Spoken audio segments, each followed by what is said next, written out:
Well, hello, friends. Mark Holmes here. And as always, I want to thank you all for watching, commenting, subscribing, and being part of the Jobu Sports Report. Without you guys, this literally, and I mean literally, does not work. We're actually trying something new. We're doing some new stuff out here that's a little bit different. I'm actually chilling here now. It's beginning to feel a little bit like spring, at least for a couple of days. You know how it is. It'll be warm for a few days, then all of a sudden it'll get cold as hell. And what a difference 24 hours makes. You know, last night we were knee deep in all of the hoopla that was Dak Prescott getting his deal.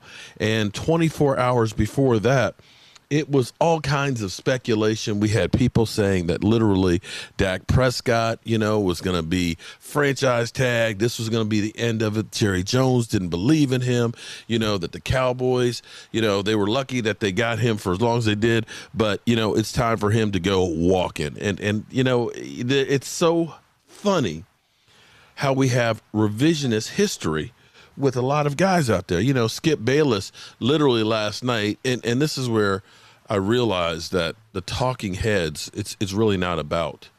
It's really not about doing real sports news. It's about getting you to watch by hook or by crook, and usually by crook. So it is what it is from that standpoint. But regardless of that, be that as it may, we have now our quarterback signed.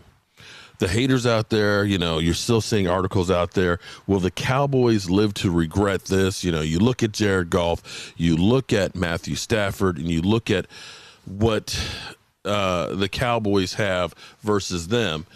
It's kind of crazy here because the Dallas Cowboys, for the first year, will be paying Dak Prescott $22.2 million. To put that in perspective, understand last year's franchise tag price. I'm just so excited here. I'm getting my tongue's getting twisted. The franchise tag price last year for Dak Prescott was $31.5 million. We're paying $9 million less.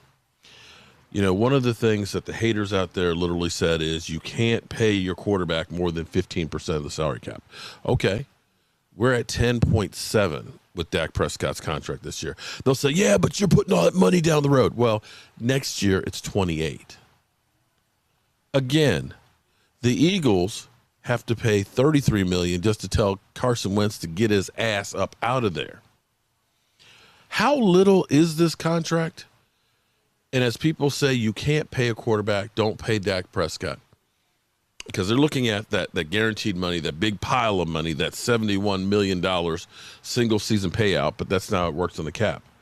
The reality is Dak Prescott's contract is very team friendly. This is a deal that is good both ways.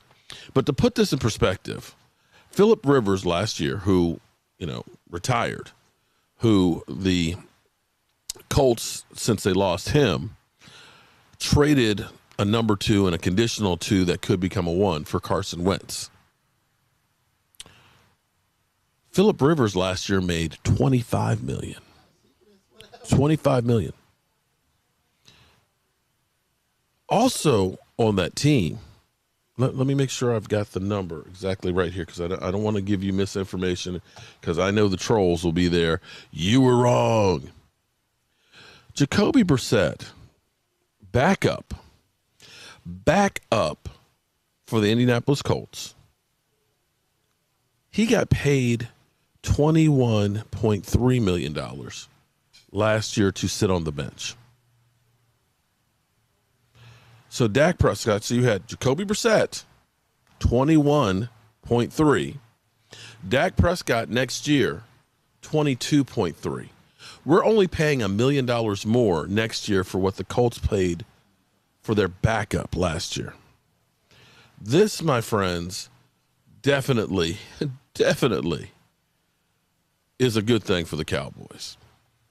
And I believe that Dak Prescott won't be sitting on his behind, satisfied with, I just got paid. Who cares about playing football? The only thing that's left for him is he wants that ring. The quest for 6. Now, I don't know if next year's the year. I don't want to start putting that out there and people start saying, you said they're going to go to the Super Bowl. Well, I'm not saying that. But I've enjoyed today seeing Dan Orlowski literally crack an egg on his forehead.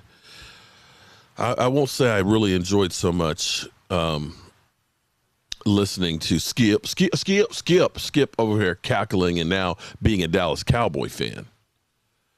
But I haven't actually checked out Speak for Yourself, and I want to try that and see what they have to say about it. Because, you know, today was Dak all day, everywhere, on every spot.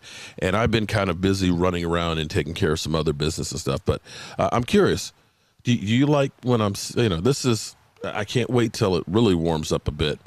This feels kind of cozy. This makes me think about playing games where we were out here live streaming, and we have some really good stuff we have planned for you guys out here. It's coming. It's coming real soon. But let's listen to it. I'm not going to show the video. I'm just going to actually listen to them because I don't have that capability set up yet. Dak has more wins than any other quarterback in Cowboys history through his first 5 seasons, but he's never been to the Super Bowl. Here we go. Dak and Troy Aikman are Hall of Famers and combined for 5 Lombardi trophies in Dallas. Along with great defenses. Dak Prescott ever lived up to the contract? I hate speaking in absolutes. I was about to say, ever. Speaking in absolutes. Yeah. Yes, he's already lived up to this contract. That's why he got the damn contract. All right, put it this way. Oh, the damn contract. I'll wait. Oh, what's the answer? No. Why? Because you didn't live up to it. Did I ever get a contract that big? No. Why? Didn't live up to it. Came close, though. But here's the thing. I keep giving you this equation. Please, people, walk with me. You have to be good enough, whatever that is. Like, you got to beat the threshold of like, yo, I think this guy can be great. So you're good right now or great. You got to be young, and then you got to have that upside that we just can't even project. That's who Dak Prescott is. He solidified this position. And if you think about the position of a franchise quarterback, it's more than just going out there and having some passing yards. It's more than just lighting up the scoreboard. It's being someone that they can depend on, rely on, and be the face of a franchise. We know Dak Prescott has that box checked. But if you start to look at this team with Dak, and without Dak, you're like, yo, this team sucks without Dak. With Dak, they got something there. Now, they have guys already paid out all the way through 2026 in Ezekiel Elliott. They have their core already paid. They have to address the offensive line because of injuries, attrition, age, etc. But other than that, this team is ready to roar. But they needed their leader.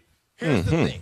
When you look at Dak Prescott, stop looking at just the numbers. Where am I supposed to look then? Where else am I supposed to you look? know why? You know why you don't look at the numbers? Because the numbers you told me got Kirk Cousins is the highest paid player since Dak has been in the league. True, false? Truth. What does that mean? Is that by the numbers? No, it's really not. It's by they bet on Kirk Cousins and his upside at that time. That's wrong. Well, you can say that. And they said that about my favorite quarterback growing up, John Elway, until he had a running game with Terrell Davis at the last stages of his career. That's and all of a sudden, does he ever run a game?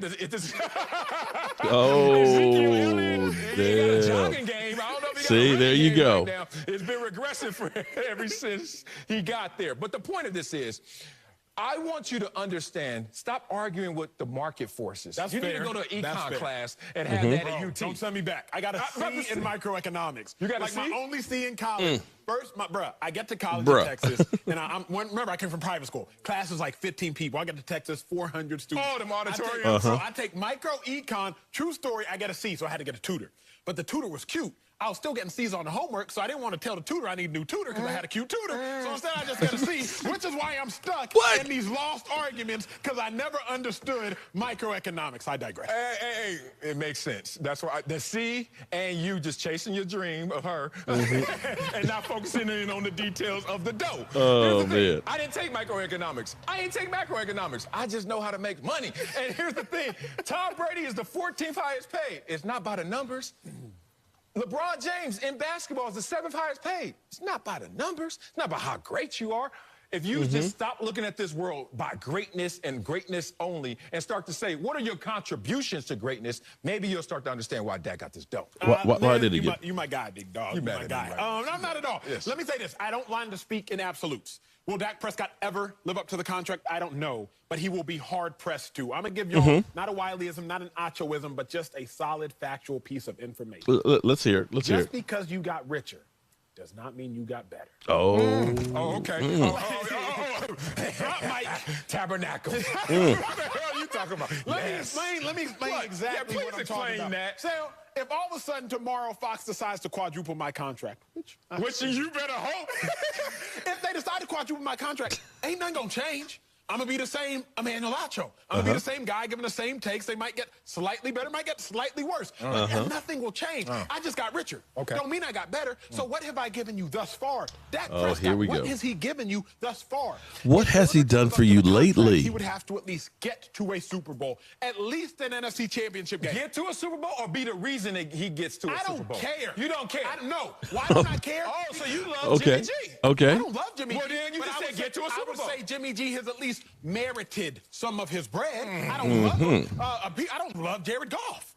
But Jared Goff got them to a Super Bowl. I love Carson Wentz because I'm biased. But if I'm just a non-biased partisan, why does everybody love Carson Wentz? His team got to a Super Bowl while he was on the roster. So okay, you know what? I can stop right there because I still don't understand this whole Carson Wentz love affair that everybody has. I'm sorry. The guy is ass. He is, whatever. I'm just going to end it up here.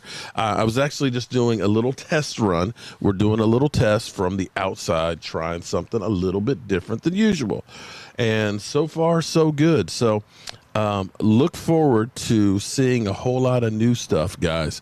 And let me say, let me make sure, because we had so many people last night who ended up going through and doing super chats with the channel last night. It was amazing. And I appreciate everybody.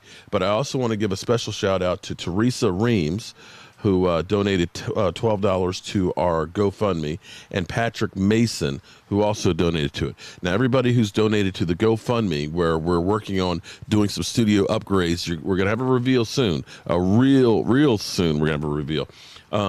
We will be sending you guys one of our new shot glasses. I'm actually, I've got the logo, I got the negative image thanks to my man Jet D getting that taken care of for me, and it's actually going to be, it's at the discount mug with the logo and stuff. So I think I'll actually have in my hands by the end of the month. So I appreciate everybody, and we're also going to work on getting shirts and everything else with that logo on it. And as always, I want to thank you all for watching, commenting, subscribing, and being part of the Jobu Sports Report. I'll see you later.